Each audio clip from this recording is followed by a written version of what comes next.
Started. Hey, don't hurt me. What's going on? Live and all vastness of the sense. Do I look better like that? Nah, I look like a nerd. All right. But I hate my black shirt underneath. Doesn't match. But I'm really not matching anyways. Um, welcome in, welcome in. My name's Mr. Richard. Welcome to the Rich Get Richard. And somebody asked, what would I do?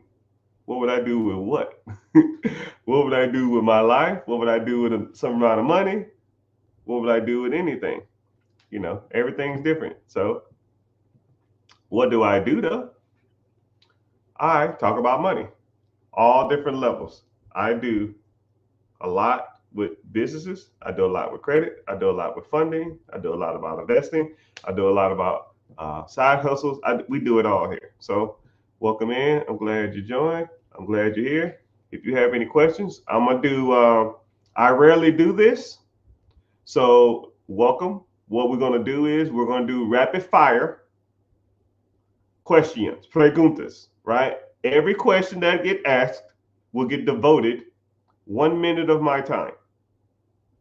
Right? You rarely, if ever, get a chance to reach out and ask a multimillionaire your situation and how to get something done. So, this is what we're going to do, and this is how we're going to do it. If you're watching from any social media platform, Facebook, YouTube, Twitter, Twitch, TikTok, Instagram, wherever you're watching, um, click the link. Join me on YouTube because I see those questions faster and they're easier to process. But you don't have to. If you want to ask the questions where you are, that's totally fine. But if you're on TikTok, just make sure you're tapping the screen and liking and ask the questions. And I'm gonna try to get through them as fast as I can. But I like doing rapid fire questions because it strengthens my ability to come up with answers on the fly. So yeah. So I'm gonna give people the chance to come in. Hey, what's going on? I see you. I don't know how to say your name. I'm not even gonna try it, but hey there.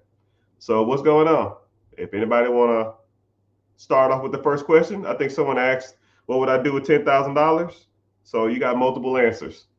$10,000 is not a lot of money, so you either have to go raise more money, or you can buy your first rental property with $10,000, or you can invest it in an ETF mutual fund or a compound interest account. Let that interest draw you interest, and then take a loan out against it. Someone said, "Have I heard of viscosity banking?" No. I hope it ain't like IULs or UILs or whatever that crap is. The infinite banking system, that stuff sucks. I don't know anybody. I know a lot of people who sell it or are into it. I mean, if you want to have me on your show, give me a green screen, a computer, and 30 minutes, and you'll never buy that shit again in your life. The way I teach how to get rid of infinite banking, it's almost undebatable. I can take, I would take the number one person in the world who talks about infinite banking or um, UILs or IUL systems. I would take any of them. Give me the person who created that system, and they sit me down, and they can talk for 15, 20 minutes uninterrupted, and I'm gonna just sit there, biting my tongue. And then I'm like, "You finished? Are you done? Cool. I got you." That shit sucks. Here we go. Somebody actually was debating me on, I need to upload the video. This was like 3 days ago. And they debated me for like 15, 20 minutes. And I said, "You done?" And I debunked the whole fucking system. That's just horrible. Never, ever, right? But I don't know anything about that other banking system, man. Maybe I'm just old fashioned, right? I like good old fashioned ETF, stocks, bonds, mutual funds, good old fashioned real estate where people have to live, and good old fashioned businesses that service a need. Call me simple, call it simplistic in nature. It's about as simple as it gets. But no, if you want to chime in and tell me about it, and I'm also an advocate of learning. I'll also go look it up too. Excuse me. All right. If you had good credit, say, good credit is subjective, but we'll say over 700. What's a good business credit card would you apply for? So one thing that's cool about me is I own a funding company. So what I would do is I would go to my funding manager and I would say, hey, I want to go out and get as much business funding as possible, because you can do it yourself or you can have a professional do it. If you do it yourself, you might get $10,000, $5,000, $12,000 or something like that, and you don't have to pay a fee for that because you did it yourself. But now let's say you take a professional like me and my team, and we go out there and we do credit stacking or hybrid credit lending and stuff like that, and now we go out there and get you $100,000 worth of line of credit. 150,000. Hell, the most I've ever got for one person was $455,000 worth of credit. So you can do it yourself, but why reinvent the wheel? Why are you doing something that has already been proven? It's like, yo, I'm gonna go out here and build a car from scratch. Okay, you can go build a car from scratch, or you can just go pay somebody to build a car for you. I mean, but it's cheaper. Yeah, you can spend a year in your damn garage. How much cheaper is it? Once you talk about progression in your business and progression in your financial journey, sometimes you can't even put a price on it. If somebody told me, hey man, I'll give you $100,000 worth of funding, but it's going to cost me $5 grand, $6 grand, $8 grand, or whatever the hell it is, I give you $100,000, or you can go do it yourself and get $5,000, $10,000 and don't pay anything. What would you want? $100,000 with a fee or $10,000 with no fee? You know how many businesses I can buy with that $100,000? You know how many pieces of property I can buy with that? Once you start buying, let's say if you get $100,000 and then $100,000, you buy 10 houses with $10,000 down. Okay, every house is making you $500 a month in rent. 5 houses, $500 a month, 10 houses. That's $5,000 a month. You have to pay $6,000, a $5,000 fee. That's 1 month of rent. That's 1 month of rent rolls. I love this expression. Your nickel, saving a nickel is holding up you making $1. You're worried about the wrong fees, right? If I get a fee to make money, I don't care what the fee costs. You know what I mean? Say if you borrow money, and just like I was arguing with somebody in the chat one day, or the comment, it was like, you don't know what you're talking about. You should always pay attention to the interest rates. I said, man, them interest rates. Do you know what you're talking about? So I'll even break that down. Let's say there's a $200,000 house. Let's say the interest rate is 5%, meaning my mortgage is, I don't know, $1,500. Let's say it's renting out for $4,000 a month. 5% interest, $1,500 a month. It's renting for $4,000 a month. That's $2,500 profit. Take the same $200,000 house and let me put a 40% interest rate on it. 40% interest on $200,000. Let's say the payment is $3,500. But if it's renting out for $4,000, I still make $500 a month. This ain't rocket science, people. This is 7th grade math. Why would I, if the interest rate is 40% or 5% or 10%, as long as the asset I'm buying makes enough money to cover the debt, I don't care what the interest is. I don't care. So, anyways, let's get started. Let's keep going. Good question so far, though, yo. Good question so far, yo. Let's get to go. All right, so let's see. Preguntas, questions. Preguntas. I ain't getting no questions. What's the best way to buy your first rental other than 25% down? Okay, so in my mentorship, I actually brought this up. Somebody said, I want to get into real estate, but I don't have any money. I said, okay, cool. Here's 5 different ways you can do it. There's multiple ways you can do rental properties with no money down. Multiple. I mean, comically a lot.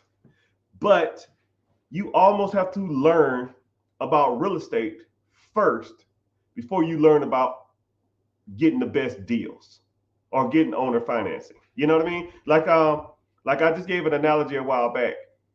A guy had a $10,000 Volkswagen, but let's say somebody down the street was selling the same Volkswagen, the same year, the same color, but his is worth 10,000, but someone's selling the same one, similar one for $50,000. If you think that a $50,000 Volkswagen that should be selling for $10,000 is a deal, then you need to learn how to evaluate cars better.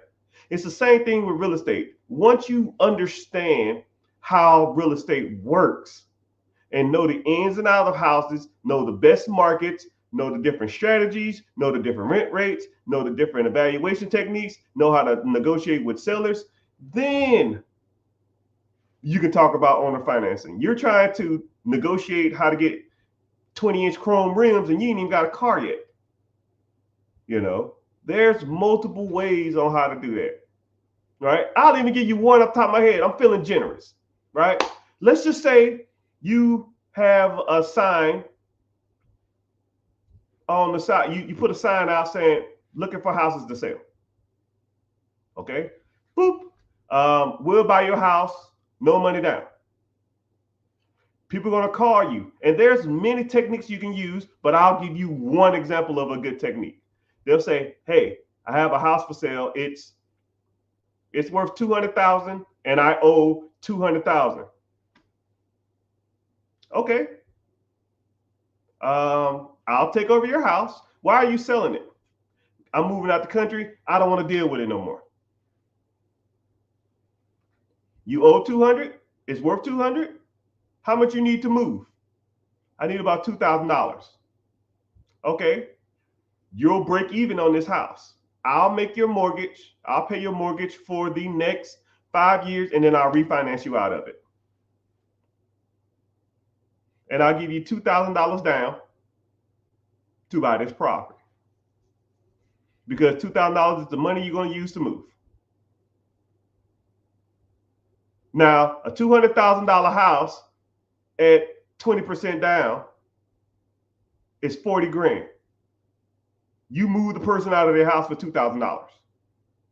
Or what is that? 1%? I'll wait. You can put 1% down on houses, or you can put 20% down on houses. Hell, I gave you that one for free. And then let's say you sold it to someone else. Hey man, I got a house for sale. Well, how much you want for it? $200,000? Actually, $220,000. Hell, $210,000. I'll sell it to you for $210,000. Right? No credit check, no nothing. How much I got to put down? You put $10,000 down.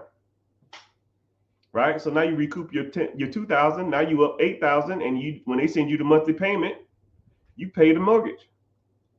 You up $8,000. All you doing is paying robbing Peter to pay Paul. Oh my fucking goodness. That's really smart, Mr. Richard. Now I can do that shit all day. I got 25 other techniques. I just gave you that one off the top of my head. And that's super simple. That's comically not even impressive. But that's the type of stuff you learn. And I break it down way more in detail than that. You find a value in some of this stuff, man, give me a like, give me a follow. Please make sure you follow me on all social media platforms. I'm on YouTube. I'm streaming live. I'm live. I got 3 people from Twitter. What's happening, Twitter? See y'all. Please make sure you follow on Twitter, man. They make me pay like $15 to stream there. So at least give me a follow, or at least like one of my comments or something, man. Twitch is always bumping. It's always like one person from Twitch. I got like one Twitch follower. I can't even log into the account, but it's always active. But like I said, I rarely do this. Normally I get a subject and I'll talk all day. But I'm answering all live questions directly. So you got a question, You rarely get a chance to ask somebody with their shit together how to do something. So I'm breaking it down. Just ask the question and we can go from there.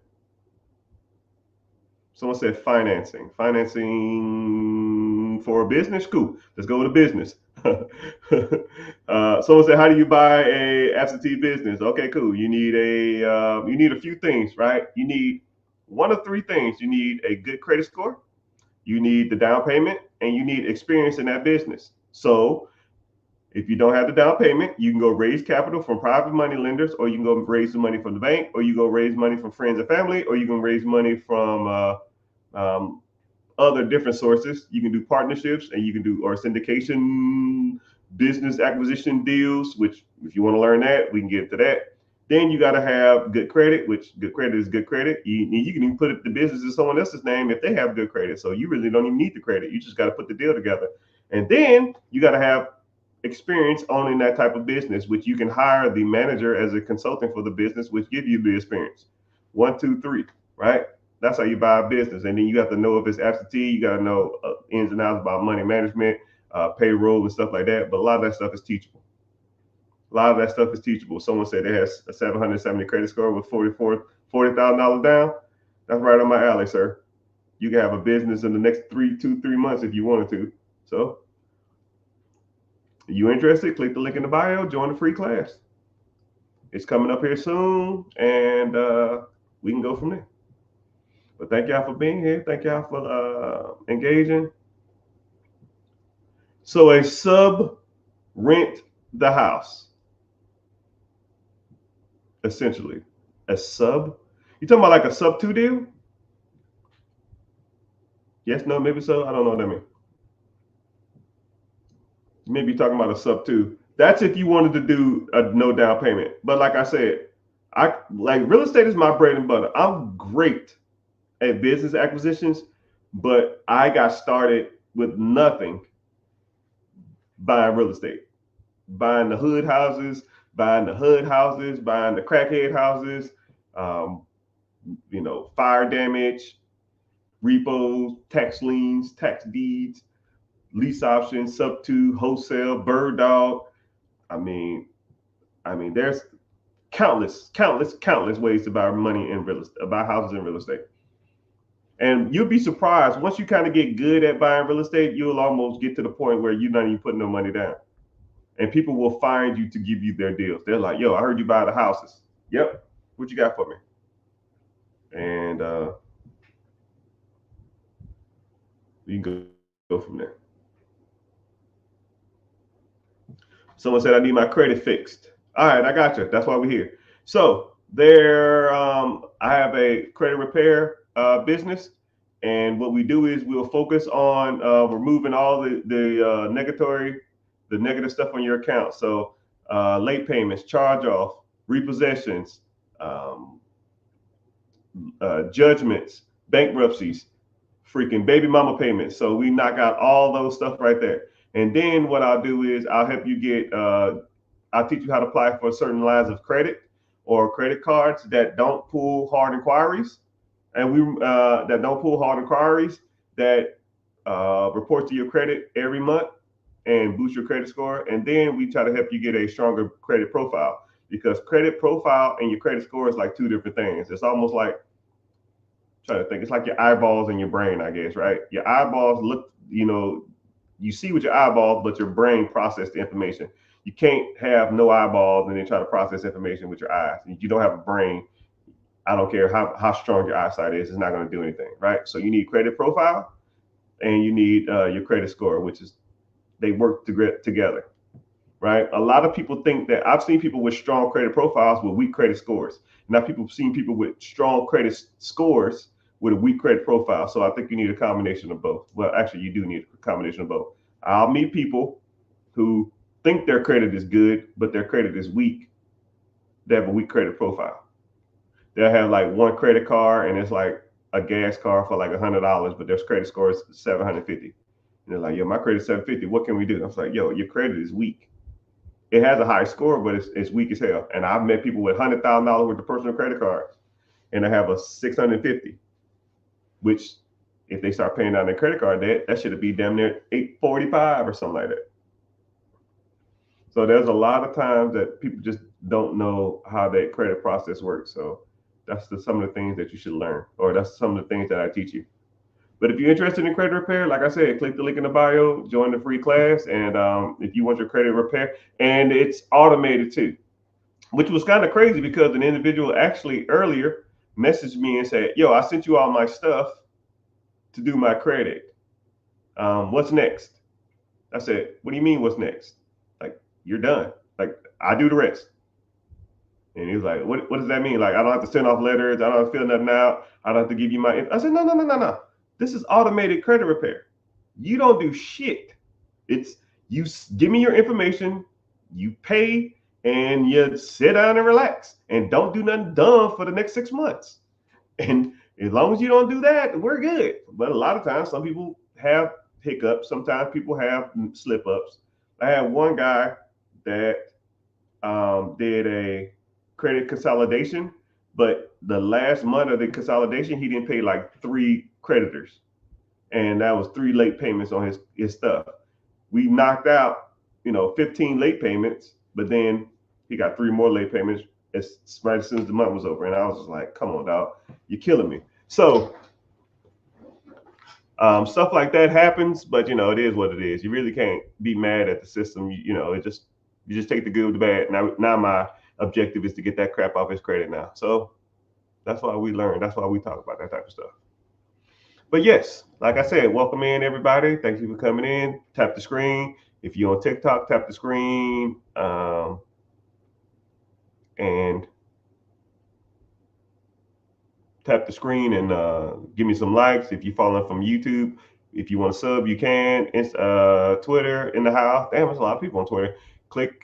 Make sure you're following at least. Instagram is bumping like always. And we got some people on Twitch too. Somebody said, "Am I from Texas?" I want to ask y'all a question. I try to mask my. Thank you for the gifts, whoever too. I try to mask, and I comically work on really hard on trying to mask where I'm from. Right? If you had to guess based on the accent or the way I enunciate or sound out words, if you can just kind of guess where you think I'm from, a lot of people kind of won't guess. Somebody said Texas. Someone said Florida. No, not where I live. I'm talking like where I was born. There we go. If you let's play a little quick game, just to get some people comment and see where y'all think. Tallahassee. Damn, I sound like a Tallahassean. Someone said, "What's my thoughts on politicians?" You know how many times I got asked that question, and then I have to give y'all a reality check on politics?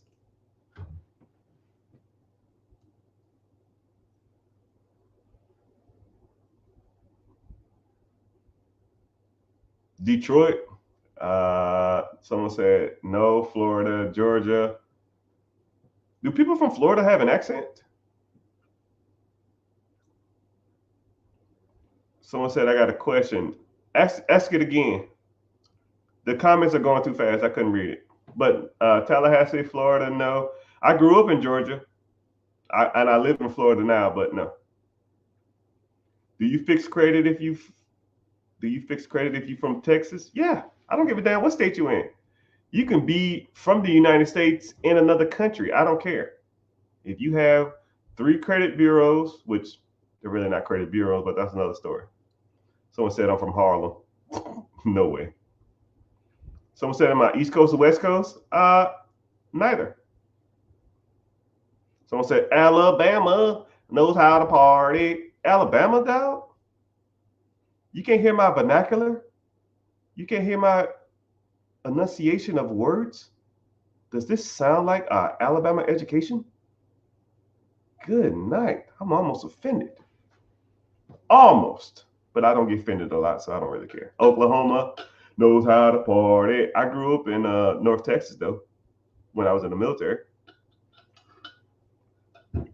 It ain't Texas. Y'all ain't gonna get it. Y'all ain't gonna get it. When do you stream and how often? I'm new here. Well, hey, how you doing, sir? Someone said Vancouver. You from Vancouver or am I from Vancouver? I ain't from no damn. I ain't no Canadian. But I stream a lot. Ask the individual in the comment section. I can't never read their name. You said hood and crack house, so it must be Chicago.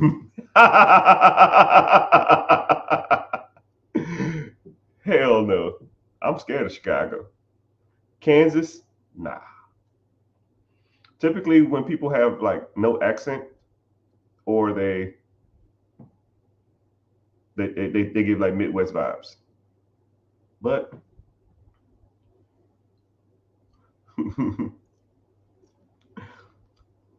but make sure you follow it too, sir. I see you just joined. Appreciate you. But Kansas, no. The islands, no man. Do I sound like I'm from the islands? Do I have an accent that's really thick? Iowa? Ain't no brothers in no Iowa. Missoula? No, that's Midwest. I'm not in the Midwest. Y'all won't get it. That's good. I'm highly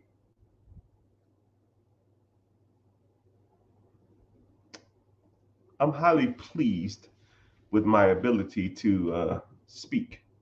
If you cannot guess where you think I'm from, because I actually met a guy from the same city I grew up in, and his accent was thick. It literally sounded like somebody from that area, from that region. Savannah? No, Savannah, Georgia. Yeah, I grew up in Atlanta though. I went to high school in Atlanta. I stayed there from 15 to about 24 till I went off to the military. Good guess though. Savannah, they got a lot of southern. They got southern draws though. Baltimore, that's Baltimore. No, that ain't it. I watched the YouTube live on both pages. Yeah, I can see you on both pages. I don't know how you're doing that, but it's all good. Is it echoey? But anyways, I'll go ahead and give you the answer, and then I'll just we'll move on. I was born in Louisiana, and I grew up in Tennessee. There's your answer. And then I moved to Atlanta. But I had to develop, when I was in the military, they trained me, Greenbow, Alabama, I Force. So when I was in the military, I had to go learn how to properly speak, which I didn't even know that was like a thing. And I get into this classroom and like you can hear all these different accents, and then like you start learning how to convey a message a little properly. And if your accent and all the mannerisms that you have will fall off once you are like formally educated on how to public speak properly. I almost recommend everybody in this community, everybody in here, to either go join like a Toastmasters, or go to like a public speaking class or something like that. It is the best investment in yourself that you will ever make in your life. Because when I talk to people over the phone, let's say I'm doing, I don't know, $1 million deal, or I'm buying somebody's property, or I'm trying to buy a portfolio of something. Once you are on the phone with an individual and they have no clue like who you are as a person, you start to notice that people look at you, or they don't judge. You know, like if I got on the phone, how you doing, sir? My name is Mr. Richard. I'm just reaching out to see if you're interested in selling this property, and I would like to know if $30,000 cash will be suitable for this acquisition of this home. If it is, give me a call, and I would love to conduct business with you and learn everything you can about the ins and outs of this property and this deal. Let's get this deal wrapped up. They're thinking I'm some old ass snooty white dude, and they see me in real life at the closing table. They're like, I got bamboozle. You a brother. Gotcha, bitch. I think of public speaking and debate. Okay, now mind you, public speaking and debate in college and high school is totally different because I took public speaking in high school and I took public speaking and debate. No, I took debate and public speaking in high school, and I took public speaking in college. But when you go and learn from like people that only thing they do is specialize in public speaking, it's a whole different game. Like I didn't learn when I learned in college or in when I learned in college or I learned in high school, I never learned about like verbal distractors. I never learned about like run-ons. I never learned about pitch, tone, just everything. It's different. Someone said I sound like, yeah, it's about simple as it gets. But I think if you close your eyes and listen to me, I don't sound like a black dude, a middle-aged black man, right? So I guess it's kind of good. You should really start practicing proper public speaking. You'll be surprised on how good you can get. But that's a whole nother story. So let's get to the questions, preguntas. I'm not gonna stay on too much longer if we're gonna sit here and talk about nothing. But how long was I in the military? I did 21 years. U.S. Air Force. Served under multiple presidents. I met most of them too, that under my tenure. And yeah, there's some weird dudes. There's only one of them that I liked. Everybody else was a butthole. But that's a whole another story. So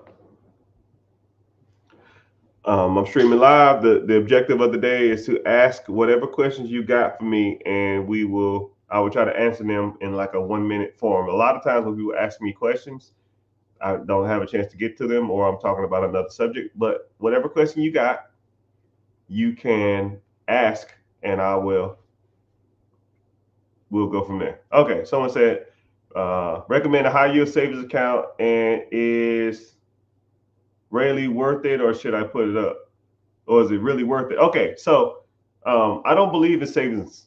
Savings is like one of those weird words, right? Why are you saving anyways? Like if you have, I call it objective saving. So like if you're saving up money in a not in a savings account in your bank, saving accounts in the bank suck. They're like 0.5% interest or some crap, which don't do anything if inflation is 3 on average. So if you're putting your money into a high yield savings account, that must mean that you're going to be making 4% to 60%. If you're making 4 or 6%, you're beating inflation, but you shouldn't leave it in there long term. You should have that money in the account. Let's say if you have 5,000 while, 10,000 while, you want that money in that account for a short amount of time until you either start moving it to somewhere else or put it into something else that makes more money.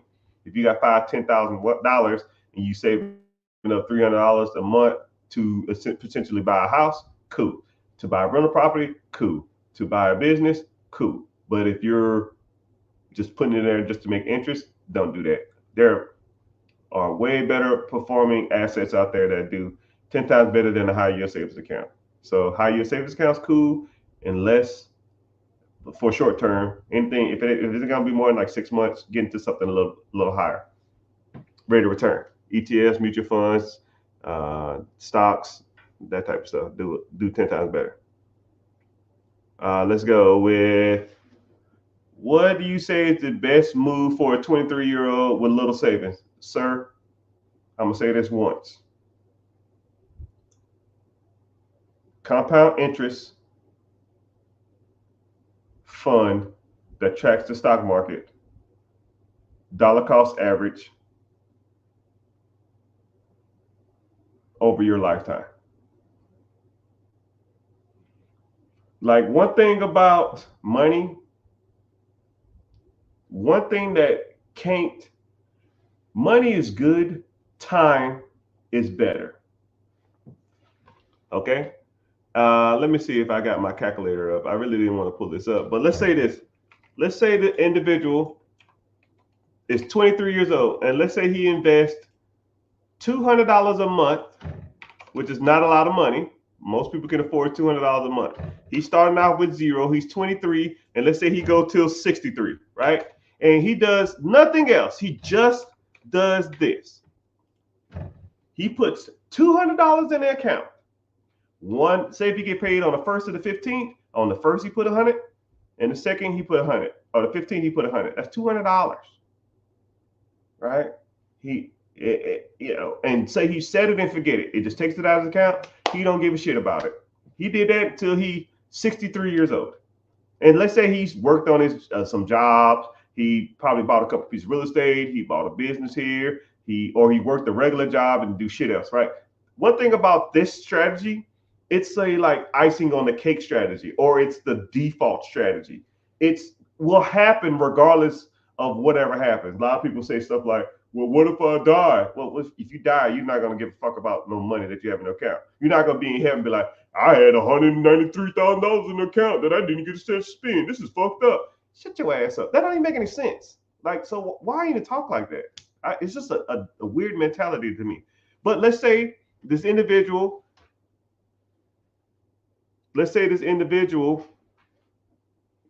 from 23 to 63 set up an account, put $100 in the account on the 1st and $100 in the account on the 15th.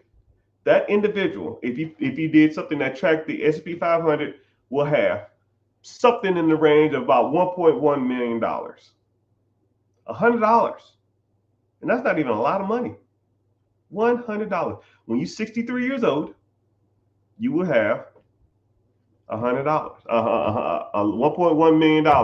And the interest on that account will be producing somewhere in the range of $130,000 a year. So whenever you're 63 years old,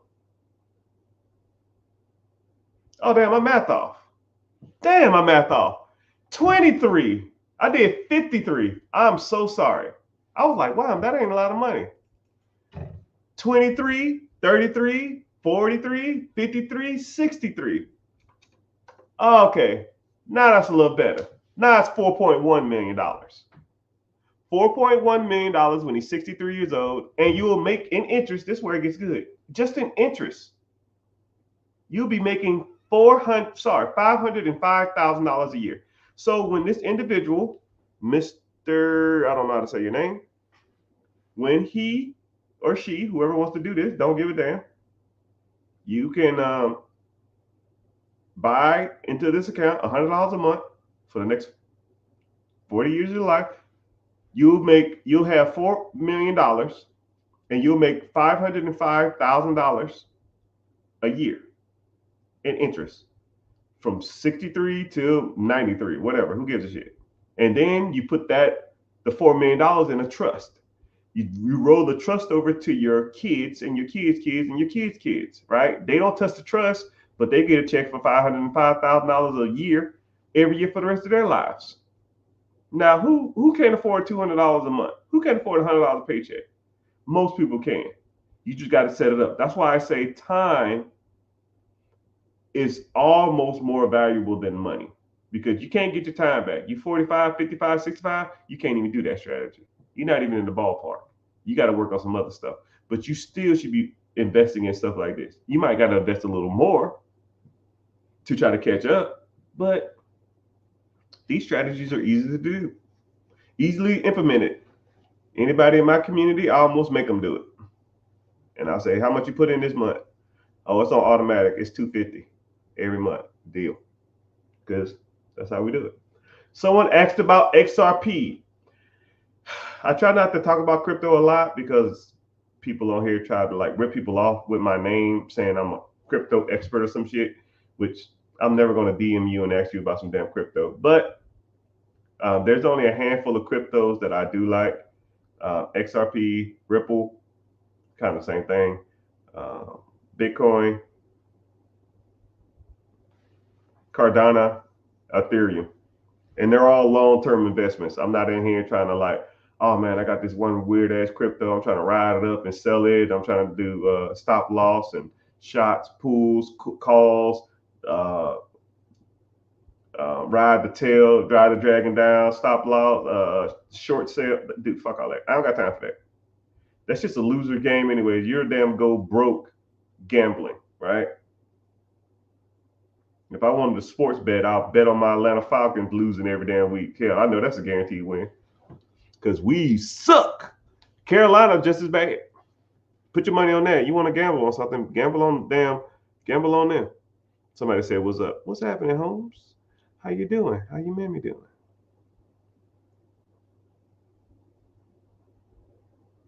What type of Roth IRA or okay? What?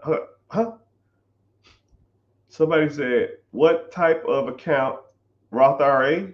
Oh, what type of account? Comma Roth IRA or buy SPY directly?" So you can. So this is where I kind of like. I'm not gonna say draw the line. I don't tell people what to buy. I just tell you about different things to buy. And you kind of just make up your own opinion, right? But an IRA, which is an individual retirement account, so you have a 401k and you have an IRA. You can have a Roth 401k, you can have a Roth IRA. You have a traditional IRA, you can have a traditional 401k. 401ks ran through your job. Normally they have a match. Interest rate's not as good. And then you can do a Roth if you're an individual. If you are a individual who want to invest yourself, or you're an entrepreneur, or you're self-employed. So that's a retirement account. IRA, individual retirement account. SPY is an ETF that tracks the S&P 500. It's like buying a portfolio of stocks. Not the same thing, first of all, and they're two different investment vehicles. But invest at your own risk. I like them both. Say word. Someone said thanks for the help. No problem. What are your opinions on tire shop businesses? Like a lot of people always ask about different businesses. What about this type of business? What about, okay, here we go. I don't give a damn if it's a laundromat. I don't give a damn if it's a daycare, nail salon, hair salon, tanning booth, tire shop, clothing manufacturer. Like the vehicle is irrelevant. Where are you driving to and how fast you need to get there? That's what you need to focus on. A tire shop, like there could be 3 tire shops. One $1 million, the second one $1 million, and the third one $1 million. One is producing SED at 14%, 25%, 33%. One has gross sales of 90%, 80%, and 75%. Which one is the best one? Right? You got to know the difference. You got to know the difference between gross sales and SED and cash flow. You got to know the difference between gross sales, net sales. You got to know employee staff. You got to understand owner, absentee versus owner operated or semi absentee. You got to understand accounts receivable, accounts payable, year to date, tax returns. I mean, it's not hard. It's hard to say any industry is better than any other industry without looking at the finances. Show me the money and I'll tell you if it's a good deal or not. But if I just had to base it off of no money, do I like tires? Sure. Everybody needs fucking tires.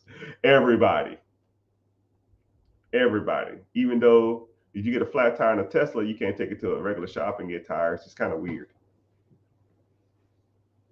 So you got to take it to a Tesla shop to get Tesla tires. So I hope, hopefully that doesn't be like a standard industry standard amongst everybody. Make the tires only specific to specific cars, and you only can go there. Then your tire shop is irrelevant. But I think that if I had to look into a tire shop, I would want a tire shop that did like oil changes and servicing at the same time, because that's where you make your money. Tires is like a specialty of a car. Why not focus on the whole car instead of a specialty of a car? Why would you focus on like something that do oil changes and servicing? Because servicing, it's like the gateway of the automotive industry. Hey man, how you doing? I need an oil change. Cool. What we're gonna do is we got a 33-point inspection that we do on every car free of charge. You don't mind if we do it? Yeah. Okay, so we're gonna do an oil change. We'll do the oil change. We're gonna do that 33-point inspection. Hey, how you doing, Mr. Jonathan? Cool. What's happening? Yeah, we did your oil change. Before you come in though, we did our 33-point inspection. There's a couple things. One, your cabin air filter is dirty. We can do it for $30. Your windshield wipers are bad. We can do those for $30. Um, your radiator is leaking. We can do that for $200. And you need new brakes, and we can do those for $300. And they'll be like, let's do the brakes, and the radiator's cracked. I need to do that too. So it'd be $500. It'd be $550 with the oil change. Okay, that'll work. And you do your windshield wipers and your cabin air filter yourself. Okay then. All right, that'll work. Give us another couple hours, and then it'll be ready. So now you went in there for a 30, 40, 30, 30, 40, $50 oil change, and now you're walking out of there with $550 damn dollars. It's a gateway, right? But if you just do tires, hey man, your tires bad, your brakes suck, and your damn car leaking, and it smells weird, and your windshield wipers don't work, but we can't fix on the shit because all we fix is tires. That's why you learn from professionals like me, because I talk about shit like that. Say word, word, say word, word, say word, word. I'm just here to laugh. You here to come in just to give me a headache. But what's going on, man? What's the question? What's the word? Like I said, subjects before is that we're talking, and you can ask me any questions you want to. You want to talk about entrepreneurship? You want to talk about starting a business? You want to talk about buying a business? You want to talk about real estate? You want to talk about any of that stuff? Somebody said a tire shop in the hood is gold mine. Yeah, you get all your damn tires stolen too. Brother, a tire shop anywhere in America is damn near gold mine. You know? So don't ever think that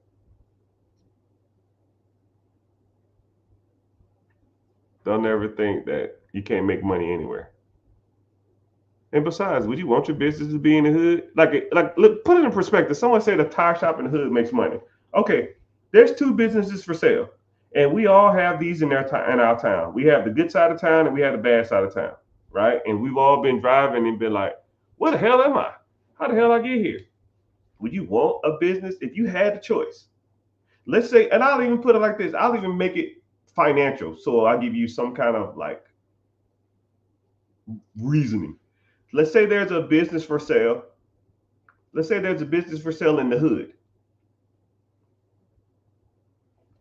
Let's say there's a business for sale in the hood, and it's for sale for $600,000. But the business in the hood makes $300,000 cash to you. But then there's a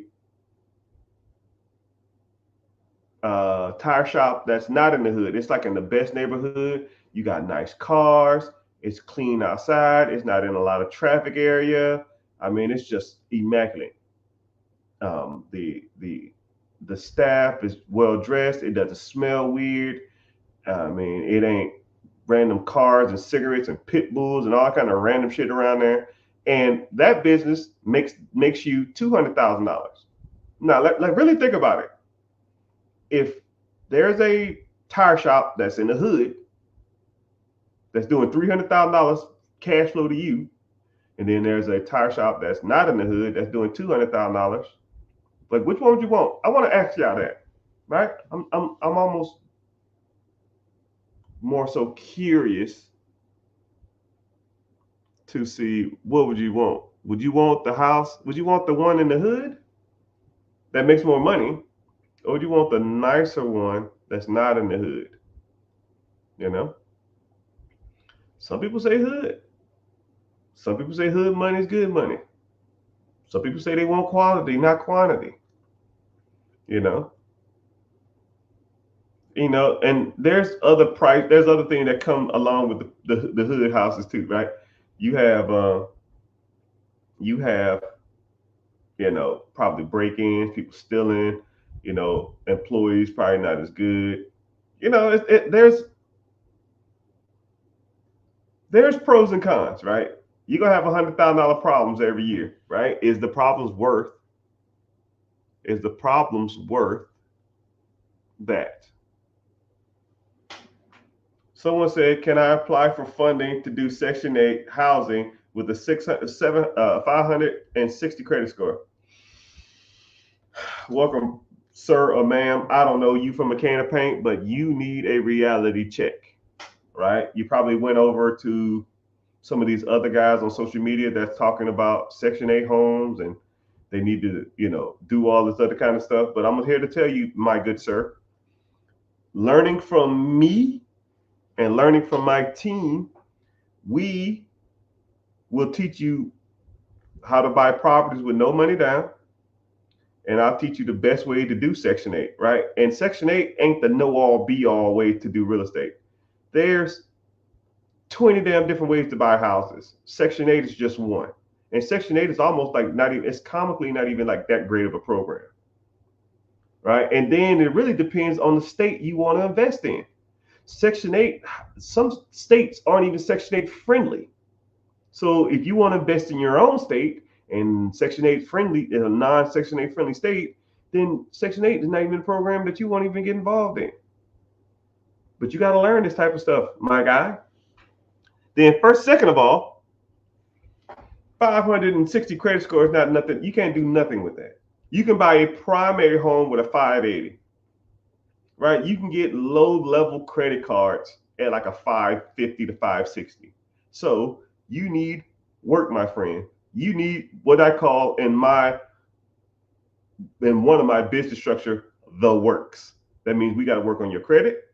We got to work on your credit profile. If you got a 560 credit score, more than likely you have charge-offs, late payments, you got some collections, maybe you ain't got a repossession, maybe a repossession. You don't have a bankruptcy because bankruptcies will shoot your credit up more. And then the credit cards you do have, they're probably high utilization. No, you don't have high utilization. You have a lot of charge-off. No. Let me take that back. You have high utilization, a couple collections, and a charge-off. Maybe not a repossession and a bankruptcy. No bankruptcy. If you had a bankruptcy, your score would be higher. If you had repossession, your score would be lower. You have charge-offs and high utilization on your credit. Stop me when I'm lying. Stop me when I'm lying. Stop me when I'm lying. See if he comments. But you need the works. One, you need to fix your credit. Then you also need to learn how to buy properties with no money down and do some creative financing deals, because those deals can come to you if you know what you are doing. Okay. So my friend, if you want to get started, click the link in the bio and join the free class. It's Wednesday at 9 p.m. EST. I'll see you there. Use your same username because I'm gonna be looking for you. If I don't see you, I'm gonna be disappointed, because you see individuals running around. You see people running around talking about Section 8 making all this damn money, but my good sir, my good friend, you ain't even in the ballpark. You need some work, right? Join the tax class. It's not a tax class, but I talk about taxes if you want to, which I own a tax preparation business too, which I review your taxes for free. If you in the mentorship or the coaching, I review it for free, right? If you're not in it, I'm gonna charge you because you're not wasting my time. Someone said, which one do I recommend? Which one I recommend what? A tax class or a Section 8 class? I don't know what that means. Someone asked a question about Chase. Re-ask it. I didn't see it. If y'all could see what I see, I'm literally looking at 5 different screens with chats doing this. And all I'm doing is processing, right? But I'll answer the question. I just have to see it. And then every time somebody joins the live, it'll kick out the question. Oh, come to the class on Wednesday at 9 p.m. EST, and I'll break down whatever you need. You'll see exactly what you need. You'll know 100% without a shadow of a doubt which one you know, right? But I know for sure you're gonna need some credit repair, right? Someone's talking about I have a Chase credit card and I'm considering letting it go to collections.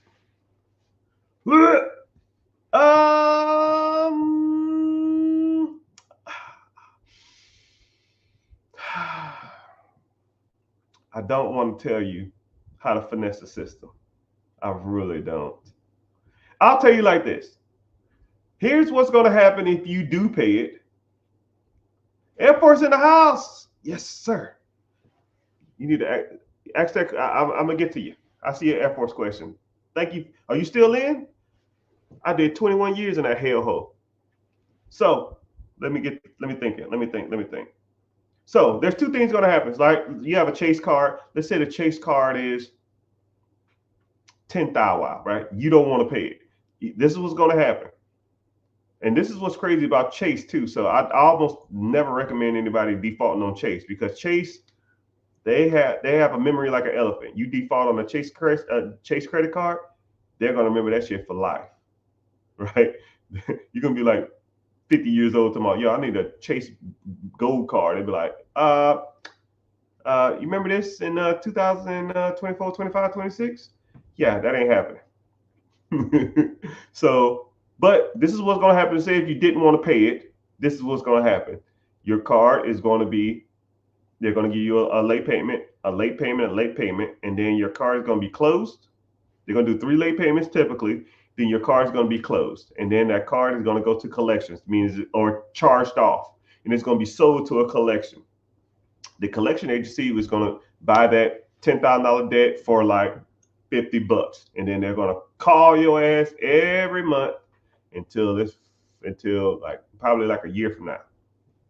And they're just gonna keep calling, trying to get anything. They'll try to settle with you. You can settle with them probably for $1,000 because they paid $50 for it, so they make $1,000. But if you pay the settlement, it does nothing to the charge-offs and the late payments that's still on your credit from Chase. That has nothing to do with them. It doesn't even reflect on your credit that you paid off a collection. So collections are almost a joke. It'll just say collections it'll say collections open, collections closed, or collections unserviced. So I'm not telling you not to pay a collection, and I'm not telling you not to pay your creditors, but I'm just letting you know that that's the process they're going to go through. So then after about, a year, something like that, they're just going to give up on it. This is a loss. We're not getting any money from this individual. So they're gonna take that money and they're gonna charge out the $50. So your credit is gonna look like a battle zone. You're gonna have 3 late payments, 3 months, say this month, next month, and the month after that, 3 late payments. Then you're gonna have what's called a charge off. And then the account's gonna be closed. And then they're gonna send you, it's gonna say collections, and it's gonna say collections failed, collections closed. So on your credit, you have 3 late payments, which are 1 late payment is horrible, 3 of them is real bad, and it's probably going to go to all 3 bureaus. So now you technically have 9 late payments. Then you have 3 collections, all 3 bureaus, and then you're going to have 3 charge-offs because they charge off the debt on your credit. So now you have 9, 12, 15 negative items on your credit. And then you find someone like me, Mr. Richard, and say, hey, Mr. Richard, I heard you do credit repair. And I'm like, yep. Like, what you got? He's like, I got 3 charge-offs per bureau. I got 3 late payments per bureau. I got a charge-off for collections from Chase. All right, cool. Send it to my team. My team gonna be like, due to the Fair Care Act, you can't blah, blah, blah, blah, blah, blah, blah, blah. Get it off. Late payments, pretty easy. Some charge-offs are pretty easy. Depending on who you go through, we can get most of that stuff off. So now you got all your collections off. You got the charge-offs off, and you got your late payments off. And now your credit is good. You paid me not even a 20th of the price you would to let that car go. Say if it's $10,000, I'm not even going to charge you close to that. So you got rid of it, but it's 2 years later, And now if you ever try to go to Chase again, they're gonna laugh at you in your damn face and say, "Yo, bro, we're not stupid. Just because it don't show on your credit doesn't mean that you didn't screw us over $10,000 3-4 years ago, 2 years ago." But then while you're waiting on that, you can pretty much can't apply for credit for the next 2 years until that process closes out. You can't get a house, you can't get a car, you can't get other credit cards, you can't do shit, right? And this $10,000 credit card, a $5,000 credit card, or whatever kind of credit card, is that worth not paying it? In my personal opinion, no. But I use a lot of my credit for other stuff. You know, if I go out to the bank and I say, "Hey, bank, I need a $50,000 line of credit," and I get $50,000, is a $10,000 Chase card that I don't want to pay worth me not getting $50,000 worth of credit? The answer is no. That's just me, though. You got to answer that question yourself. But that's just my opinion. I just break down the process and I give you your options. You do with that information as you want. Say word. You know, when I say say word, yeah, I have to put word in the comment section. All right. I don't know if y'all know that. All right. Just letting you know. Let's try it again. Say word.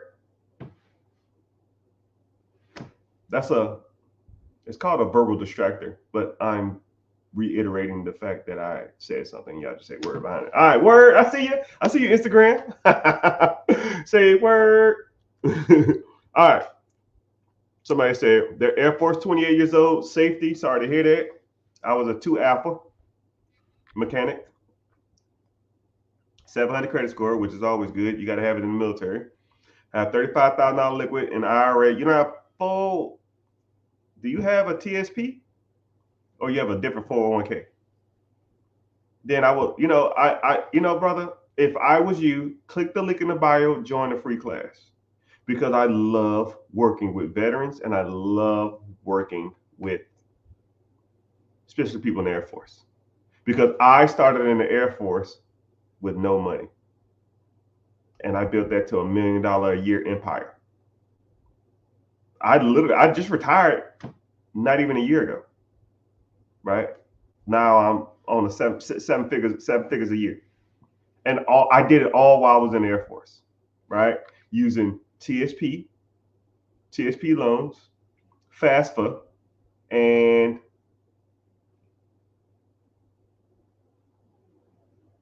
VA loans.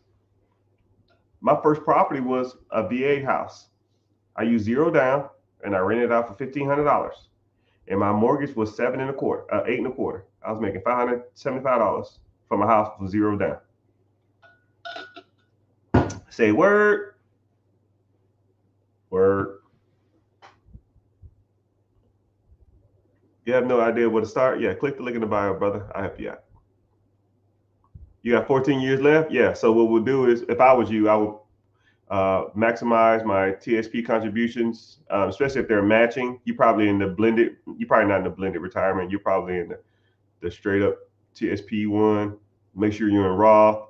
Make sure you do the match. For every 5%, they give you 4. And then I would probably start getting into other.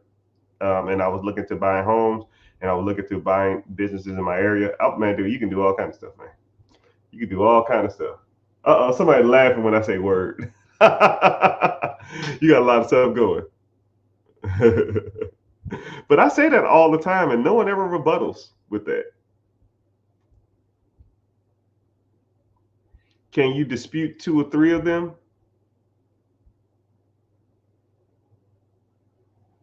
Yeah, you can dispute all the bureaus if you want. It's on you. Let me get to some questions preguntas. Yeah, someone said buy a house in every place you move to. Yeah, which you can do. Or what you can do is Google your state limitation on VA loans. Generally, is about $800,000. So let's say you live in North Carolina. I don't freaking know. You live in North Carolina. You look for houses in like the $150,000 to $200,000 range, and then you live in it for like a year and a half, and then you move into another house for like $200,000, and you just keep moving different houses. You can buy 4 houses with 0% down, or you can buy a VA. If you have a VA home loan, you can look into duplexes, fourplexes, and quadplexes, 4 units with 0% down. Say word, word. I'm gonna keep saying that now. Where do you start disputing bankruptcies and foreclosures from 2019? Off your credit. It's kind of weird though. Like I have a credit repair team and they dispute everything. We try to get rid of everything off your credit, right? I want the clean slate. We knock out late payments. We try to knock out bankruptcies, foreclosures. We try to knock out repossessions. We try to knock out charge off, all that stuff. And then also what we'll do is we check your name and see if your name, like some people, one guy had a name. I'm not gonna say his name out loud, but if I told it to you, no one in this comment section probably could spell it right. And his first and his last name was like that. So I had to just dispute his name spellings. His name was misspelled 21 times on his credit. And just fixing that, his score went up like 70 points. I've had people who had like 10 addresses in the last 7 years, right? What's your current address? Boom. Let's put that on there and everything else can go. It doesn't contribute to your credit. It shows that you're inconsistent and unstable. So now get them off the credit. Now you make your credit profile stronger. Things like that. But yes, if you want my team to do it, I can knock it out. But I almost can't just sit here and break down how to try to dispute off of credit repair, off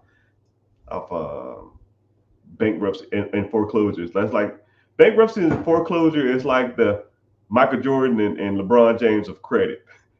It's like the biggest thing out there, right? Now I might could sit here and try to explain to you like a couple late payments or something like that, but even that is a little way more difficult than I want to deep dive into on this discussion.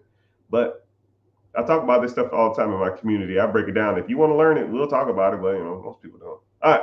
How to establish business credit without buying stuff from vendors, Uline, Sunbelt, Home Depot, real estate lots. Yes. Yes. Welcome, my friends. This is my specialty. Oh, man. Sir or ma'am, I think I see you in the comments a lot. You, my friend, need to get your butt in my class. You have been learning a technique that hasn't been effective since 2018.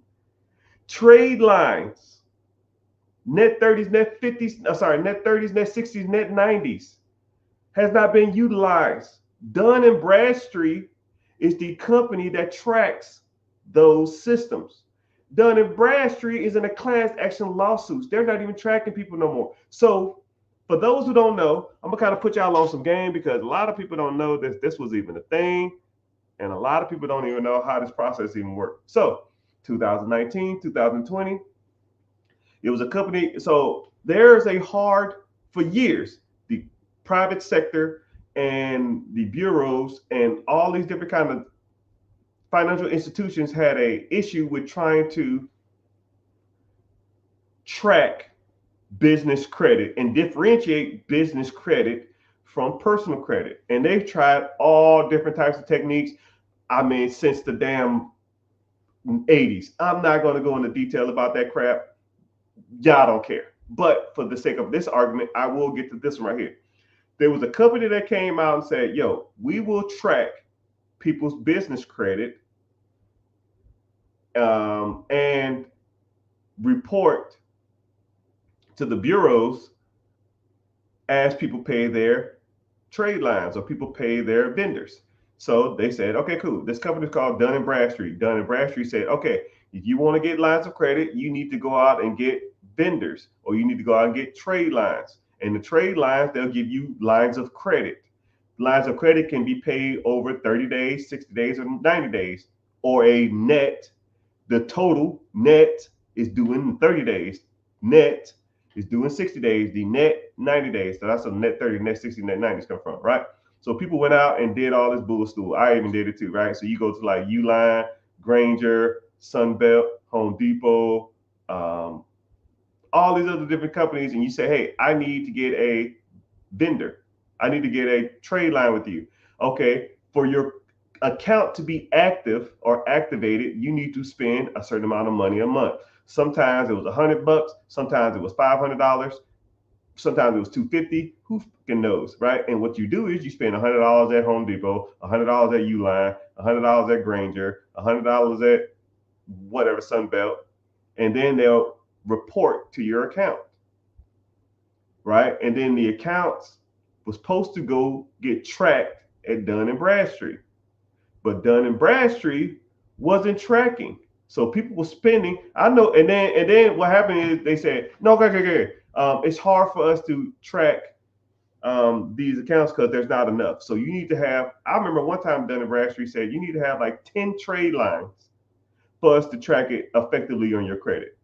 So people went out and got 10 accounts. So you had to get 10 accounts and pay $100 a month. That's $1,000 a month. And then Uline, the only thing that sold that was worth a damn is toilet paper. So you get cases of toilet paper. And Home Depot, you go there and buy some tools or some random crap just to get a trade line. But I figured out the Home Depot stuff. I'll just buy gift cards. But, right, that's a whole nother story. So then you do all this crap. And then Dun and Bradstreet, people were saying, yo, man, my Dun and Bradstreet score wasn't even showing up. I can't go out and go get lines of credit. I can't do nothing with this. So now Dun and Bradstreet wasn't even reporting to the bureau. So they weren't even tracking it. Someone said, I got mad cases of toilet paper. Yeah. That lets you know that I know what I'm talking about. If you got toilet paper through Uline, that lets you know I already did it. I was there. But that system was flawed. They got sued, they closed down, and Dun and Bradstreet's pretty much not even a thing no more. So let's reel it back in. People still need business credit. But there's no neutral system to track business credit. So what the banks and the financial institutions came up with, they said is, if you can secure lines of credit in your personal name, we will honor them in your business name. Meaning, if you get business credit, if you apply for business credit, but you secure it or guarantee it with your personal name, we will only show up in our ledger and it will not reflect on your personal credit cards. It won't show up on your personal credit. Meaning, it's the Wild Wild West.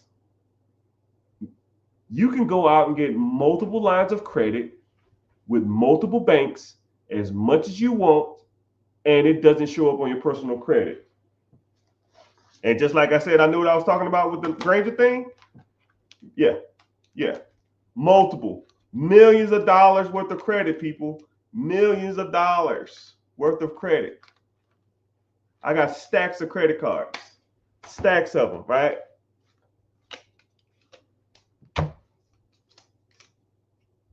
Let me bust some out for you. You know?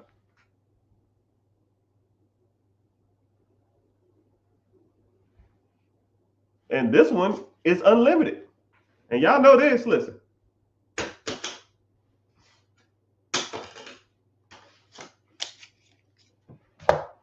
You know, when you hear that noise, you know that's the big money. All right. So, moral of the story is, hey man, you keep hopping from platform to platform. You're like a damn gymnast. It's all good. Talking about military star is pretty. The military star is pretty. You better pay your damn bill. Miss Chase. But anyways, how do I get into your credit program? Click the link in the bio. If you're on YouTube, it's probably gonna be a little harder. You might gotta go to Instagram or Facebook or Twitter or TikTok or Twitch. Just click the link in the bio or go to therichgetrichard.com and you can go from there.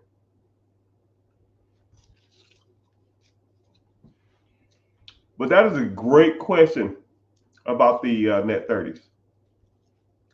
That shit don't work, man. It's trash.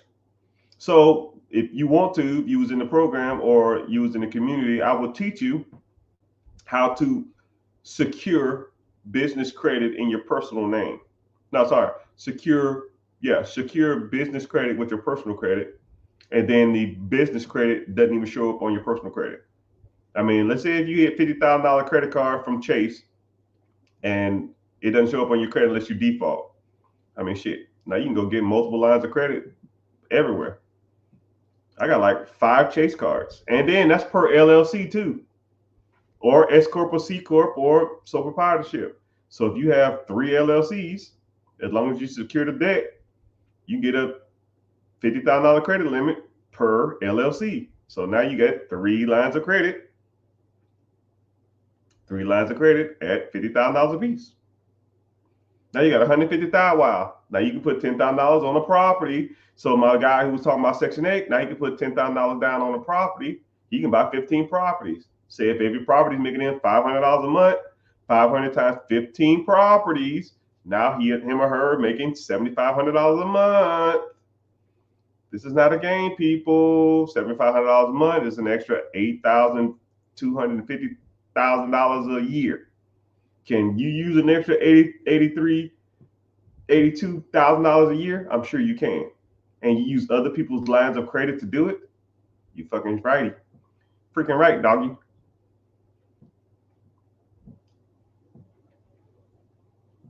You have to be about something if I lasted 21 years. I did 12 years. Oh, hell yeah. I like the vets. Appreciate you. You get disability? I got a person on my team that can help you get disability too if you are a veteran. I don't know what your disability rating is if you don't got it, but my team can reach out to the place you apply for the VA. Oh, you get 100%? Hell yeah. Yeah, you good then. You don't need that portion.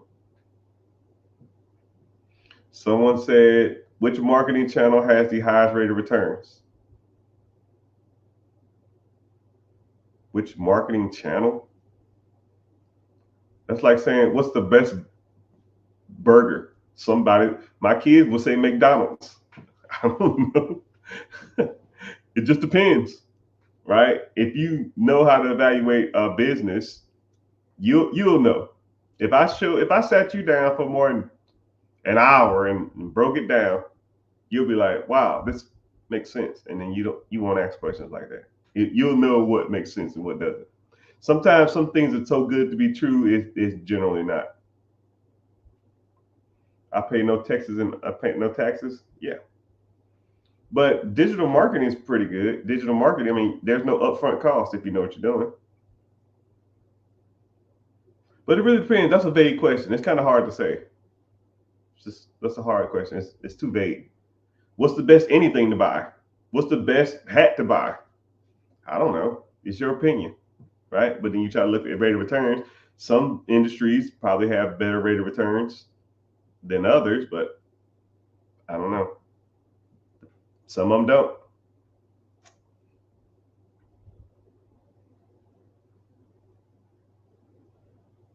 I paid at least 4 people to clean my credit, and none of them did anything productive and took my money. Well, sorry to hear that, sir. Well, this is my thing, right? First of all, let's be like this is one of my mottos. Between my businesses and my real estate, I'm well over 6 figures a month. If I charged you, I don't know, $100 or something to repair your credit, your $100 is not worth my headache. If I can't do it, then I don't want your money. You know what I mean? Like, hey man, I can't do nothing with this. Here you go. And then we're gonna get some good credit questions. But if I can't do nothing with your stuff, I will let you know. But you have to do everything on your part, I say. Okay? So, I mean, credit is not that hard of a thing. Once you understand credit, once you understand what it makes up of it, once you understand the ins and outs of credit, it's pretty simple. It's almost like a dog, right? When you walk in the house, your dog runs to you and they act super excited. They follow you around the house. You say treat, you give them a treat. You say sit, they say sit. When another person walks in the house, They bark like they're damn going insane. It's pretty predictable. You just got to know what to do. As soon as I look at your credit for 15 seconds, I can already tell what you need to do right? And I'm gonna tell you what you need to do. Now, if you don't do what I tell you to do, you can't be mad at me. But I'm gonna do everything on my part. First of all, you need to get. I'm gonna tell you straight up. As soon as I meet you, I'm gonna say, yo, your credit utilization is high, right? Not debt to income ratio, your credit utilization. Two different things. Credit utilization, debt to income has to do with like buying a house and sometimes buying a car. Debt to income ratio is credit utilization is how much credit, what's your credit limit, and how much have you used? Meaning that if you have $10,000 worth of credit cards, you need to be at 30% minimum. It ranges from 50, 30, 9%. I just say 10% to make it easier. So if you have $10,000 worth of credit cards, you need to be below 10,000 to have the maximum score.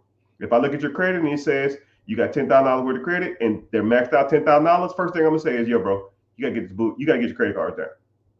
You gotta get your credit card down. You need a side hustle. You need a side business. You need to cut the fat. You need to put some more money in, work some overtime. I don't give a damn. But I'll teach you different ways to do that. You need to get your utilization down. Then we're going to focus on the negative shit. Late payments, charge off, bankruptcies, repossessions. We're going to focus on baby mama payment, judgments, liens, all that kind of crap like that. Hard inquiries. And we'll try to knock out as much of that crap as possible. If you do what I tell you to do, I'm going to do everything I can, right? I'm not going to guarantee you anything, but if you do what I say to do, we'll put a dent in it. I promise you. And then the process, we do multiple rounds of disputing. And if we do 6 disputes at 35 days a piece, that's about 190, 200 days. And if you're still not satisfied after that 6 disputes, we'll go for another 5, 6, whatever. It's your world. And we're just going to keep trying to get it. And if we can't do it in 12 disputes, if I dispute your credit from multiple different bureaus, from multiple different people, from multiple different avenues, with multiple different techniques, it just ain't meant for you to get that shit off your credit. You just going to have to wait your time. And then you got to do everything else. But I will teach you different ways to make your credit stronger and make your credit profile stronger. Is that fair? Right? You interested? Click the link in the bio. I got a class coming up Wednesday, 9 p.m. EST. But that's a great question, yo. But I'm not like other people because I don't need your money. I really don't. And if you're not satisfied, here you go. I don't care. Me being harassed for a couple $100 is not worth my time. Right? I'm up here, man. Yo, man, you took my $200. Here, shut the fuck up. I don't care. Bye. Don't care. Are you happy? Like, I'll even give you a great example. It was this one lady. She signed up for, what was it? She signed up for the program. I think she was in it like a week. It wasn't even a week. It was like 2 days, 3 days. And she said, hey, I got to talk to you about something. I think I changed my mind. I don't want to do it. Okay, call this number. Okay. Hey, what's going on? How you doing? This is Mr. Richard. How can I help you? Oh, you picked up the phone? Yeah. I said call me. You called. Okay, cool. Hey, I paid for this, but I don't think I'm going to use it, and I don't want to waste my time or your time. And I just want to know what the process is from here. What's your name? Linda Jones. Cool. Looking at your account now. It'll be in your account. Here's your refund, and it'll be in your account in 3 to 5 business days. Anything else? No, that's it. Yeah. That easy? Yeah.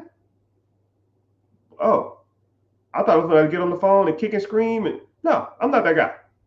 I don't care. $200, click buy. You have a good day. I'm not going to force you to want to change your life. I'm not going to hold you down and make you learn something you don't want to learn. We're not in 3rd grade. I'm not your damn daddy. I don't got time for it. If you want to learn, let's learn. If you don't want to learn, see you later. But now I'm not going to be like, you've been in the program for 10 months or 15 months or something like, yo, I changed my mind. No, I don't work like that. right? I do have stipulations on that type of stuff, but I am straightforward. I'm a lot of people say I'm personable, so I don't it's not worth my time. I'm not going to sit over here and argue over a couple $100, right? And then I'm looking at my account and I just did a real estate deal that made me, I don't know, $85,000, and you talking about $200. Bye, click, hit, bye. Anything else? We good? Bye. Later. Have a good one. I'm not going to beg you to change your life. You got to want to do that yourself. And I'll just say the same thing. Whenever you change your mind and you're ready to move forward, I'll be here. And they say the same thing. Yeah, it's just not a good time for me now, but I'll be back. Yeah, right. See you. Never see him or hear from him again. But hey, he said, I have charge-offs and closed accounts. Bro, they can get that off. But there are some creditors that are a little harder than others. That one is they're not as bad. But make sure you're liking, make sure you're following people.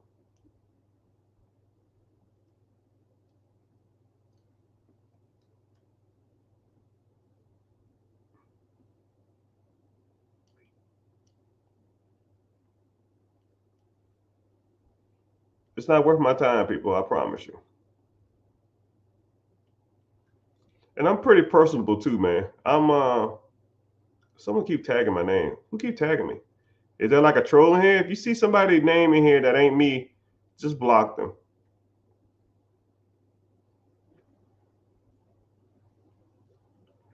Laser Ghost. Why y'all look so mean in y'all profile pics?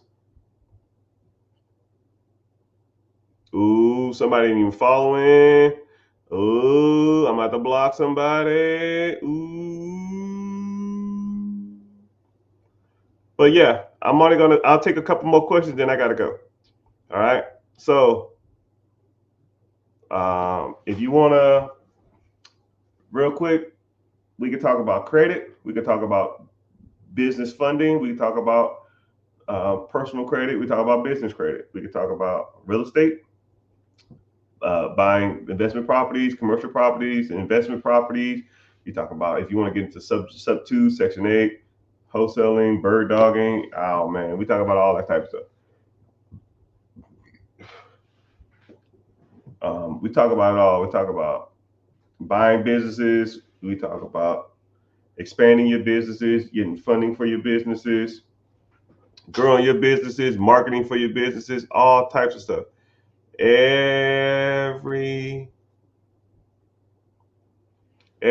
in there. Yeah. Okay. So also too, real quick, someone said it's a whole bunch of fake profiles. Yo, I'm not gonna message you talking about some crypto or some crazy crap like that. That's not me. Just block them. Just click on the page. If they don't have hundreds of thousands of followers, just block them. It ain't me. Right? Or on the profiles I don't have a lot of followers, I'll be verified on it. Right? Just for that simple reason. Right? I pay money just so y'all don't get ripped off. That lets you know what kind of person you're dealing with. Only reason I verify so y'all don't get ripped off, because if you don't see a verification check, it ain't me on most platforms. Oh, that's so nasty. But thank everybody for being here. Twitter is bumping. Hell yeah, man. Damn. YouTube, I see you. Well, went off now. Well, some people just left, but it's all good. Someone keep tagging me. Keep in mind, they have no picture on their profile. Yeah, I don't know who that is, man. But yeah, it ain't me. But yeah, go ahead and get some questions. Preguntas. Let me see what questions y'all got. Yeah, that ain't me.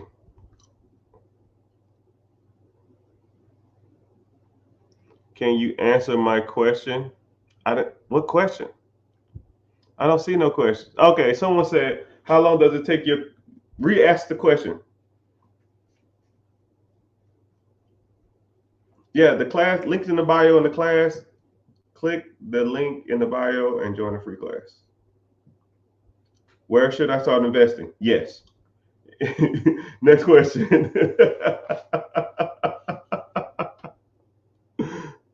Where should I start investing? Yes. All of it. Someone said my business funding. You can get business funding with a 695. So if you have someone said, how long would it take me to get my credit score from a 550 to the 700s? So everybody credit is different. And sometimes, what's crazy is, I'll answer this question first because this question is easier. How fast can I get business funding? If you have your proper business structure and you have good credit, 3 weeks. Anyways, to take you from a 550, if you have a 550, like I said, you have, so anything in the low sixes is one thing, one bad thing. You might got a late payment, you got high utilization, you might got a repossession, you might got a charge off, but you can't get a charge off without late payments, or you might got a bankruptcy. If you are in the high fives, you have typically one of two things. You have high utilization on your credit cards, you have charge offs and late payments, maybe not a bankruptcy, but maybe a repossession. If you in the low sixes, low sixes, you don't have high utilization. Low fives, you have high utilization. Now, if you're in the mid fives, you have the works. You have damn near everything except a repossession. You have damn near everything except a bankruptcy. If you have like a 630, then you just have probably a bankruptcy and probably have a bankruptcy, which you can get rid of.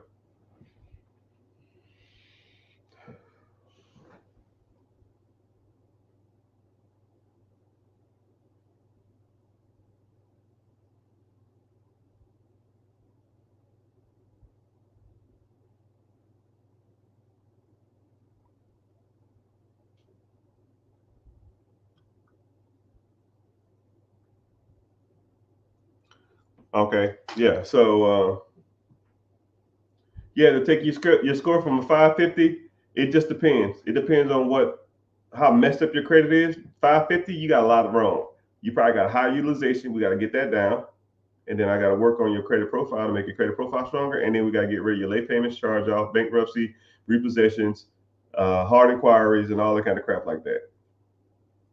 But what's crazy is the highest I've ever seen someone go up is 181 points in 3 months, 2 months, 180 something in 2 months. It's the highest credit profile I've ever seen. That's the best we've done, which we putting in work. That shit's not easy, right? They had a lot jacked up, but it is what it is. What can you do with $50,000? You can be rich. That's what you can be. Or you can not worry about bills. I can tell you that much. High utilization and late payments and a collection. Wow. It's almost like I knew what I'm talking about.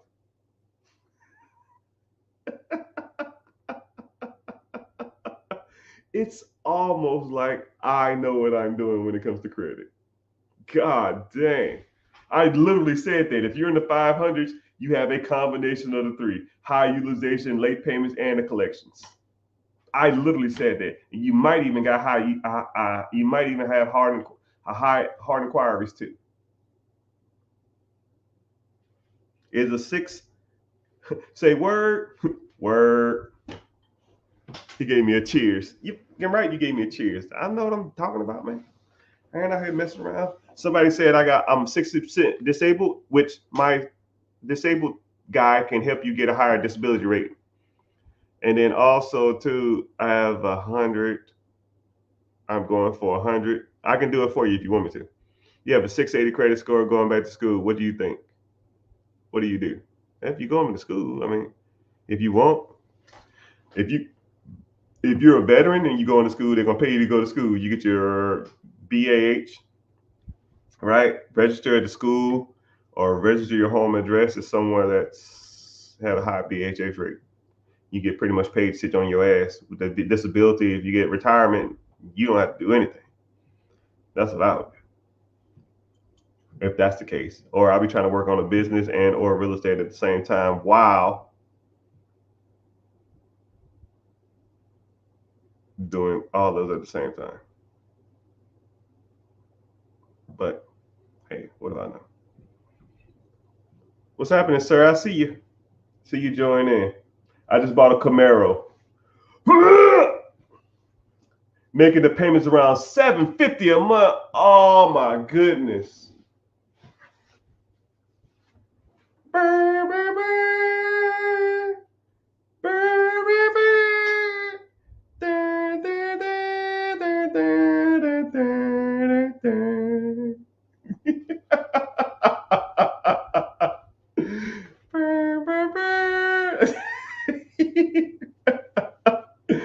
God dang. Young brother, how old are you? Or young ma'am, I don't know, I can't see your picture. Not the Kevin Samuel.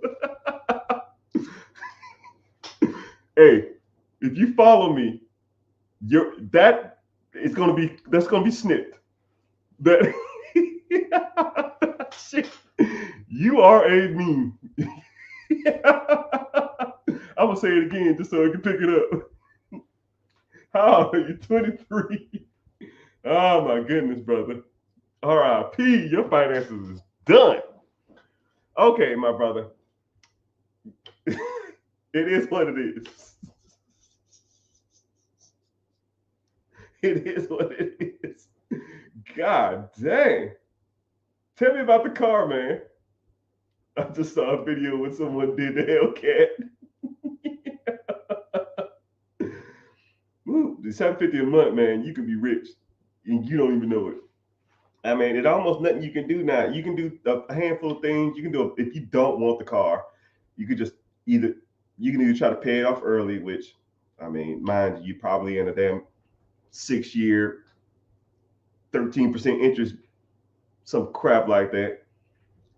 Probably 2013 or something. Probably something ridiculous. God dang, people, y'all killing me in these damn cars. Anyways, you can do a voluntary repossession, which I wouldn't recommend doing. You can sell it to someone else. You're probably gonna take a little loss on that. You can sell it to a dealership like CarMax. You probably take a little loss on that. You could sell it to somebody, tell someone to take over your payments. You can do that. You can rent it out on Turo if you want to do that, just to recoup some of your monthly payments every month. Or host it on like another car rental site. Dude, you got some options, right? I'm not gonna sit here and just dwell on multiple options. If you was a client of mine, I would literally sit you down and be like, yo, bro, this, I don't know how much you paid, I don't know how much you owe, I don't know how much any of that shit. I would break it down though, and we can kind of go from there. But $750 a month for anything is a lot. Hell, $750 for a house at 23 years old to me is a lot. But that's why we learn, right? I'm not knocking you, right? It's two different types of people in the world. It's people that talk shit and don't help, and it's people that talk shit and do help, right? I'll always probably make fun of people's situations because it's kind of fucked up, because no one's out here educating people, but I always will give my guidance and my expertise on those type of situations, right? I would, if you don't want the car no more, I would try to get from under it, right? You might got to take an L, but the L that you're losing on is, get something that's a little more manageable. Maybe a 4 or 5 year old Honda that's $250 a month. Your car insurance will be cheaper, or even when your income tax come in, get something for like $3,000, $4,000, $5,000, and just pay it cash, and then ride that bitch for the next 3-4 years, and then stack up the $750 that you would have spent on another car. Or even sell it to like a family member, or just get someone to take over your payments, right? Or rent it out and take that money. It is what it is.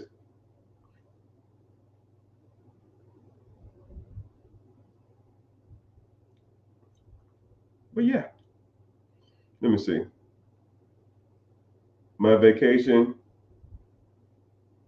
to my, I charge my vacation to my credit card. Hold on.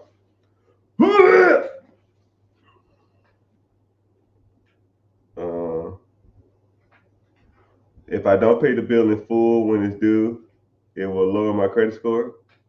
No, credit score is contingent upon credit utilization.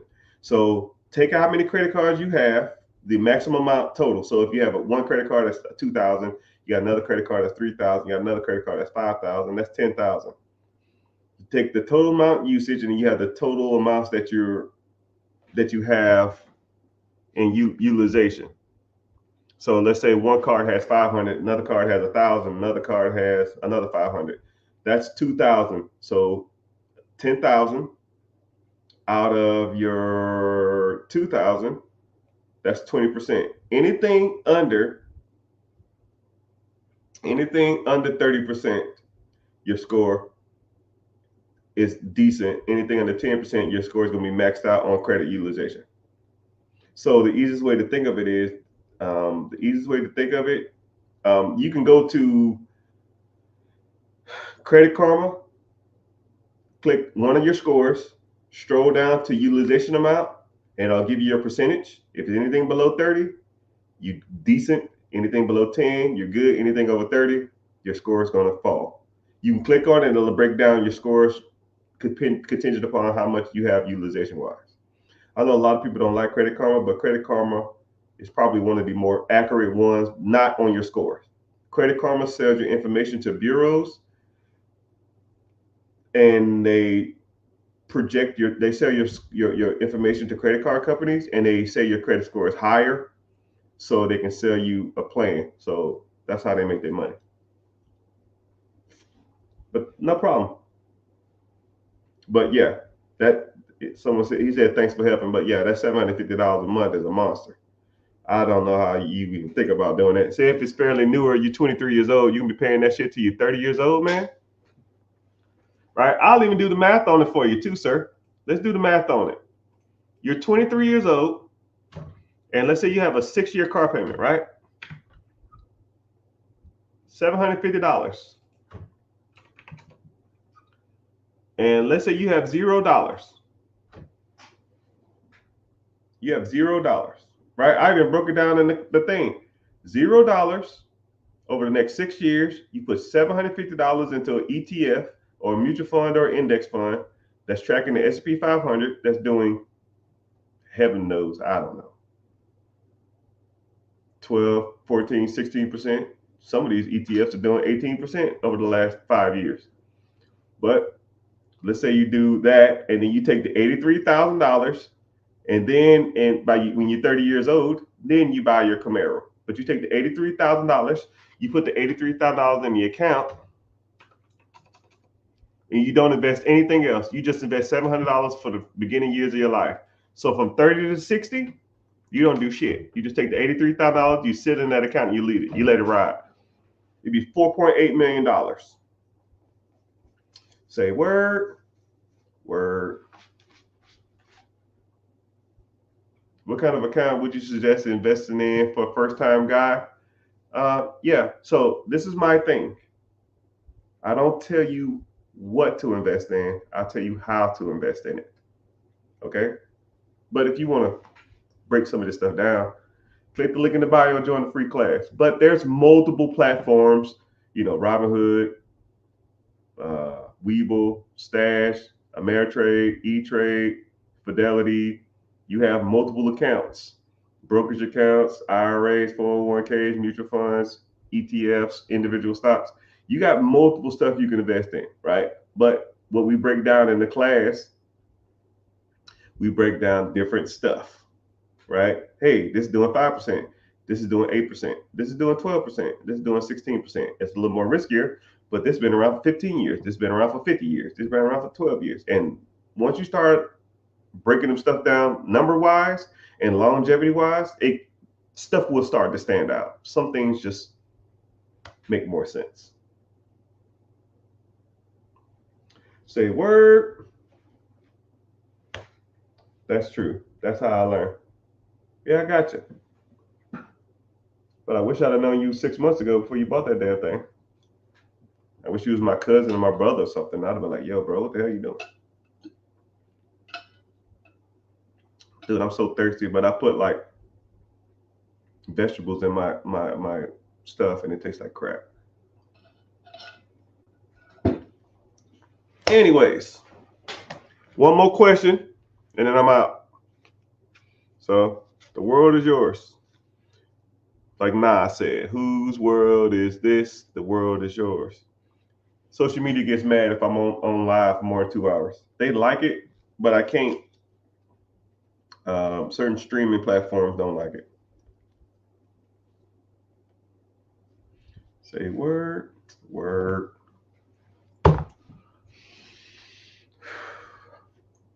So, one more question. We talk about whatever you want. Business credit, business funding, getting your LLC business structure together, buying real estate. You want to ask me how my day was? I mean, you can ask stuff that doesn't pertain to you, man. Ask me how my day was. I do all right. Robinhood, someone said, Robinhood is the best brokerage account. That's a little subjective. They are a little subjective. Robinhood, if you really read on Robinhood, Robinhood is getting sued and they got fined by the SEC because they restricted trading. My good sir, watch a movie on Netflix called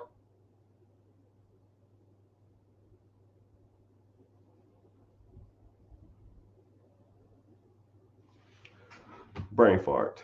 Normally I'm pretty good at this stuff, but it's not funny money.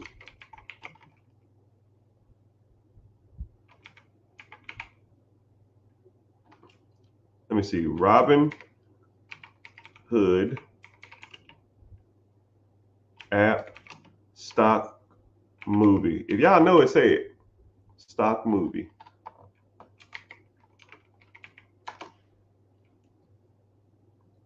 Oh, Dumb Money. I thought it was funny money.